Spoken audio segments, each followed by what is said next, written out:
Assalamualaikum warahmatullahi wabarakatuh. Di sini saya akan menjelaskan beberapa hal mengenai perekonomian internasional. Pembahasan pertama atau poin pertama yaitu ekspor impor. Perdagangan internasional merupakan transaksi dagang antar dua atau lebih negara mengenai barang ataupun jasa. Adapun praktek dumping dalam perdagangan internasional yaitu dumping merupakan praktek penjualan barang di negara tujuan ekspor dengan harga di bawah harga normal untuk menguasai pasar luar negeri. Praktik ini dapat merugikan produsen yang disaingi dan mengacaukan sistem pasar internasional. Adapun beberapa jenis dumping yaitu yang pertama sporadic dumping, yaitu dumping yang dilakukan dengan menjual barang pada pasar luar negeri dalam jangka waktu pendek dengan harga di bawah harga normal untuk mengatasi surplus komoditi yang terjadi sekali-kali tanpa harus menurunkan harga komoditinya, tanpa harus menurunkan harga domestiknya. Yang kedua, persistent dumping adalah penjualan pada pasar luar negeri yang dilakukan secara terus-menerus dan menetap. Yang ketiga, predatory dumping yang terjadi apabila perusahaan untuk sementara waktu melakukan diskriminasi harga karena adanya pembeli asing dan untuk menghilangkan pesaing dan kemudian akan menaikkan harga kembali apabila telah normal. Yang keempat, diversionary dumping adalah dumping yang dilakukan oleh produsen luar negeri yang menjual barangnya dengan harga di bawah kepada produsen lain yang kemudian diproses dan dijual kembali. Dan yang terakhir, downstream dumping dilakukan apabila produsen dalam negeri melakukan penjualan dengan harga di bawah harga normal kepada produsen lain yang kemudian diproses dan dijual kembali. Jenis yang keempat dan kelima ini hampir sama, namun yang keempat merupakan produsen luar negeri, sedangkan yang kelima merupakan produsen dalam negeri itu sendiri. Adapun beberapa tujuan dari dumping itu sendiri, yang pertama untuk menghabiskan persediaan barang karena adanya kekeliruan dalam permintaan. Yang kedua untuk membuat hubungan baru dengan menetapkan harga, dan yang terakhir mengalahkan pesaing pasar asing dan pribumi guna untuk mendapatkan keuntungan. Tinjauan ekonomi syariah melihat praktik dumping, di mana prinsip dasar perdagangan adalah adanya kebebasan dalam bertransaksi dan juga adanya keridaan tanpa ada keterpaksaan, di mana dumping itu sendiri termasuk kategori adil apabila tidak ada belah pihak yang merasa dirugikan. Pembahasan yang kedua adalah hubungan bilateral. Hubungan bilateral adalah kerjasama yang terjadi antar dua negara, baik itu di bidang politik, budaya, ataupun ekonomi. Itu hubungan bilateral antara Indonesia dan Korea Selatan yang sudah terjalin sejak 1968. Di mana kerjasama ini Indonesia sebagai penyedia sumber daya alam, mineral, tenaga kerja, dan juga pasar yang luas. Sedangkan Korea Selatan memberikan fasilitas berupa modal, investasi, sumber dana, dan juga teknologi untuk Indonesia. Hubungan bilateral ini meningkat ketika ditandatanganinya Joint Declaration on Strategic Partnership of Promote Friendship and Cooperative in the 21st Century di Jakarta pada tanggal 4 Desember tahun 2006, di mana memuat 32 item kerjasama di bidang politik, pertahanan, ekonomi, sosial budaya, ilmu pengetahuan, teknologi, serta hukum. Hubungan bilateral antara Korea Selatan dan Indonesia dapat kita lihat di bidang sosial budaya, di mana hubungan sosial budaya ini berawal dari Korea Selatan yang sangat aktif dalam menyelenggarakan berbagai kegiatan promosi budaya internasional di negaranya. Hal ini dimanfaatkan oleh negara Indonesia untuk dapat memperkenalkan seniman dan juga seni tari di Indonesia pada acara tersebut. Sehingga kemudian terbentuklah suatu organisasi yang dimana organisasi antara Indonesia Korea yang diberikan nama yaitu Indonesia Korea Friendship Association IKFA pada tahun 2007. Yang dimana Korea Selatan dikenal dengan budayanya seperti K-drama, K-pop, dan K-food merupakan salah satu bentuk diplomasi budaya yang dilakukan oleh Korea Selatan untuk dapat memperkenalkan budayanya di negara-negara lain. Selain di bidang sosial budaya, adapun di bidang perekonomian di mana Indonesia dan Korea Selatan menandatangani sebuah kerjasama yaitu Indonesia-Korea Comprehensive Economic Partnership Agreement ditargetkan pada awal 2020, yang dimana terdapat beberapa isi pada kerjasama ini. Yang pertama, meningkatkan komunikasi strategi pada tingkat tinggi melalui beberapa mekanisme. Yang kedua, meningkatkan dan memperluas hubungan investasi dan perdagangan serta mendorong peningkatan akses pasar. Yang ketiga, mendorong perusahaan Korea Selatan untuk dapat mengembangkan usahanya di Indonesia.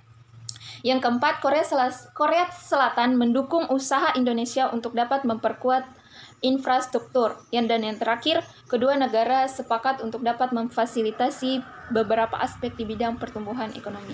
Selanjutnya atau pembahasan ketiga yaitu geopolitik.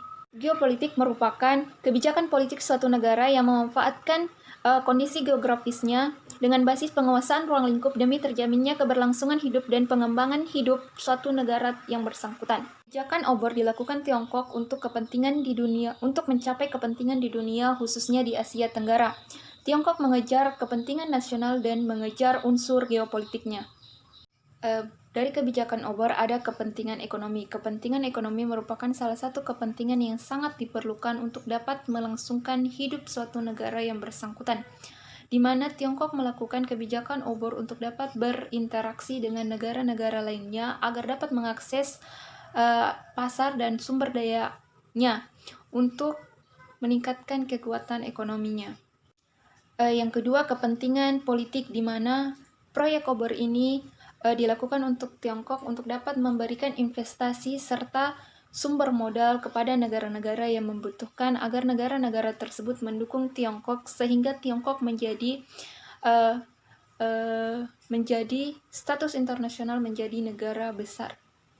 Dalam proyek obor, Tiongkok pun memberikan fasilitas dan membangunkan infrastruktur baik di jalur darat maupun jalur lautan, seperti membuatkan jalan, rel kereta api, stasiun, serta pelabuhan yang langsung dibangun dan difasilitasi oleh Tiongkok serta diambil alih oleh perusahaan-perusahaan nasional Tiongkok.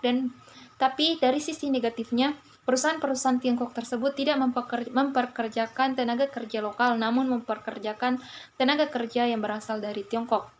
Respon negara-negara Asia yang diberikan infrastruktur oleh Tiongkok, mereka mendapatkan sisi negatif dan sisi positif. Sisi positifnya yaitu mereka bisa menikmati fasilitas berupa jalan, kereta api, stasiun, serta pelabuhan, dan juga fasilitas lainnya. Namun sisi negatifnya mereka harus merasakan mereka harus terikat kepada Tiongkok karena telah diberikan beberapa infrastruktur untuk dapat memperlancar geopolitik dari Tiongkok itu sendiri. Selanjutnya atau pembahasan keempat yaitu mengenai saham-saham internasional. Yang pertama, Amerika Serikat. Ada dua saham terbesar di Amerika Serikat yaitu Nasdaq dan NYSE. Nasdaq merupakan salah satu saham terbesar di Amerika Serikat yang mengkhususkan pada perusahaan teknologi. Sudah lebih dari 8 perusahaan di Eropa dan sudah lebih dari 3.200 perusahaan yang melakukan trading di Nasdaq. Transaksi perdagangan yang dilakukan oleh Nasdaq berdasarkan platform Monteg dan Primex. Beberapa dealer bersaing untuk dapat memenuhi permintaan klien. Tugas utama dari dealer ini adalah untuk menyediakan dan mempertahankan likuiditas grup tertentu selama trading. Beberapa dealer mendukung ratusan saham dan beberapa dealer lainnya mendukung ribuan saham. Kabar terbaru dari Nasdaq itu sendiri pada tanggal 21 Mei 2020 oleh penulis Arthur Giddon mengatakan bahwa Wall Street naik tajam pada penutupan pekan itu. Saham-saham teknologi menjadi pemimpin dalam penguatan itu. Kedua, NYSE merupakan simbol kekuatan keuangan Amerika dan seluruh industri keuangan. Sudah lebih dari 1.500 perusahaan terbesar Amerika dengan total modal lebih dari 20 miliar US dollar. Keanggotaan pada NYSE bisa dibeli dengan harga 3 juta US dollar. Pada Mei 2020, NYSE bergabung dengan saham elektronik Archipelago Holding dan untuk pertama kalinya menawarkan sahamnya pada investor dan membuat organisasi komersial. Dikutip dari suara.com pada Kamis 19 Maret 2020, otoritas NYSE untuk sementara waktu menutup lantai bursa dan akan berpindah pada perdagangan elektronik dikarenakan COVID-19. Negara Jepang. Ada dua saham terbesar di negara Jepang, yaitu yang pertama Japan Exchange Group yang merupakan gabungan dari Tokyo Stock Exchange dan Osaka Securities Exchange. Dan yang kedua, Nagoya Stock Exchange yang dimana otoritas langsung dari Perdana Menteri. Pembahasan selanjutnya atau pembahasan kelima, yaitu peran IMF dan Bank Dunia bagi Indonesia. Pada tahun 1997 terjadi krisis multidimensi di Asia, yang dimana mata uang di negara Asia mengalami penurunan secara drastis. Yang terdampak sangat parah adalah negara Indonesia, di mana penurunan nilai rupiah yang berkisar Rp2.000 kini naik menjadi Rp17.000. Dengan penurunan nilai rupiah ini, ada sisi positif dan sisi negatifnya. Sisi positifnya dirasakan oleh para eksportir, di mana menurunnya nilai rupiah berarti barang di Indonesia menjadi murah di negara lain dan melonjaknya akan permintaan. Sedangkan sisi negatifnya, dengan menurunnya nilai rupiah, pendapatan per kapita dalam hitungan dolar turun secara drastis dan utang negara menjadi bertambah berkali-kali lipat. Akhirnya Indonesia berusaha keluar dari masa krisis ini dengan bantuan IMF dan lembaga keuangan lainnya. Peran IMF itu sendiri dalam perekonomian dunia adalah untuk menangani negara-negara krisis dengan cara membantu memulihkan dan menguatkan kembali sistem keuangan negara secepat mungkin. Di mana ketika Indonesia ditimpa krisis pada tahun 1997, IMF menyarankan untuk menaikkan suku bunga sebanyak 70%, dan cara ini berhasil namun tidak menyehatkan secara menyeluruh. Kegagalan IMF dalam membantu Indonesia pada masa krisis dikarenakan IMF belum menyiapkan secara matang program-program IMF untuk membantu Indonesia. IMF, Bank Dunia juga berperan membantu Indonesia dengan memberikan pinjaman kepada Indonesia pada awal pemerintahan Soeharto. Dana pinjaman tersebut digunakan untuk melakukan pembangunan pertanian, perhubungan, perindustrian, tenaga listrik, dan juga pembangunan sosial. Adapun konsekuensi dari pinjaman ini yaitu Indonesia harus melunasi utangnya beserta bunganya yang selalu bertambah setiap tahunnya. Dan ini akan menyulitkan Indonesia untuk terlepas dari hutang karena bunga yang begitu besar dari tahun ke tahun. Indonesia untuk membayar utang pokoknya saja sulit, apalagi untuk membayar bunganya. Pembahasan yang terakhir atau pembahasan ke-6 yaitu tantangan pengembangan sumber daya manusia di Indonesia melawan era global. Sumber daya manusia merupakan faktor sangat penting untuk mencapai kemajuan dan kesejahteraan suatu negara. Sumber daya manusia yang ada di Indonesia sangat banyak, namun belum memenuhi kualifikasi di era globalisasi, di mana tingkat pendidikan, produktivitas, dan kreativitas di Indonesia masih sangat rendah. Masuknya perusahaan luar negeri dan tenaga kerja luar negeri membuat ketenaga kerjaan di Indonesia mengalami ketersingkiran. Di mana untuk menghadapi kebutuhan ketenaga kerjaan di era globalisasi, kita harus memiliki kemampuan tinggi dengan spesialisasi tertentu dan ditambah dengan kemampuan dalam berbahasa asing. Untuk dapat melakukan perkembangan sumber daya manusia, pada dasarnya mencakup dua persoalan, yang dimana yang pertama yaitu persoalan potensi kemanusiaan seperti intelektual dan kecerdasan, dan yang kedua implikasi moral. Pada era globalisasi, tenaga kerja akan menghadapi tantangan yang sangat besar karena di mana teknologi sangat pesat sehingga manusia dituntun untuk memiliki spesialisasi tertentu. Adapun beberapa cara untuk dapat mengembangkan sumber daya manusia di era globalisasi sebagai berikut. Yang pertama, peningkatan mutu pendidikan untuk masyarakat. Yang kedua, penguasaan bahasa asing. Yang ketiga, penguasaan IT atau teknologi. Yang keempat, harus memiliki latihan kerja, setidaknya latihan kerja dasar. Yang kelima, penyempurnaan sistem informasi ketenaga kerjaan. Yang keenam, perbaikan perencanaan dan evaluasi tenaga kerja. Dan yang terakhir, pemanfaatan pasar kerja luar negeri.